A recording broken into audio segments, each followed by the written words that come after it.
ഒരുങ്ങി നടക്കുക എന്ന് പറയുന്നത് കുറച്ച് ടാബുമായിട്ടുള്ള കാര്യമായിട്ടാണ് ആളുകൾ മനസ്സിലാക്കുന്നത്. ഈ ഒരുങ്ങാന്ന് പറഞ്ഞാൽ നമ്മൾ ഒരു പിച്ചക്കാരിയായിട്ട് പോകണം.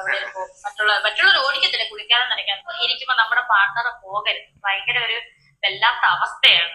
തീർച്ചയായിട്ടും ആ അവസ്ഥയിലൂടെ കടന്നുപോയ ആളുകൾക്ക് അത് മനസ്സിലാവുള്ളൂ. ഇപ്പൊ ഭാര്യ ജീവിച്ചിരിക്കുമ്പോൾ ഭർത്താവ് മരിച്ചുപോയി വിചാരിക്കുക, അപ്പൊ പിന്നെ ഭാര്യ വിധവയാണ്. ഭാര്യ വേറെ വിവാഹമൊന്നും കഴിക്കാൻ പാടില്ല, പൊട്ടുകുത്താൻ പാടില്ല, ഒന്ന് പാട്ട് പാടാൻ പാടില്ല, ഒരു റീൽ എടുക്കാൻ പാടില്ല, ഒരു സിനിമയിൽ അഭിനയിക്കാൻ പാടില്ല, ഒരു നാടകത്തിൽ അഭിനയിക്കാൻ പാടില്ല. നേരെ തിരിച്ച് ഭർത്താവ് ഉണ്ട്, ഭാര്യ മരിച്ചുപോയി, പിറ്റേ ദിവസം തന്നെ ആളുകൾ വരും, മോനെ വേറെ കല്യാണം കഴിക്കി, കുടുംബം മുന്നോട്ട് കൊണ്ടേ എന്നൊക്കെ പറഞ്ഞ് പിന്നാലെ നടക്കാൻ ആളുകൾ ഉണ്ടാവും. അവൻ എന്തും ചെയ്യും. പെണ്ണാണ് പ്രശ്നം, പെണ്ണിനൊന്നും ചെയ്യാൻ പാടില്ല എന്നുള്ളതാണ്.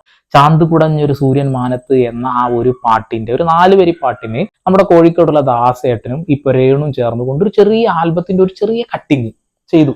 ഇത് ചെയ്തത് അവർക്ക് ഓർമ്മയുള്ളൂ, പിന്നെ അങ്ങ് ഏറില്ല.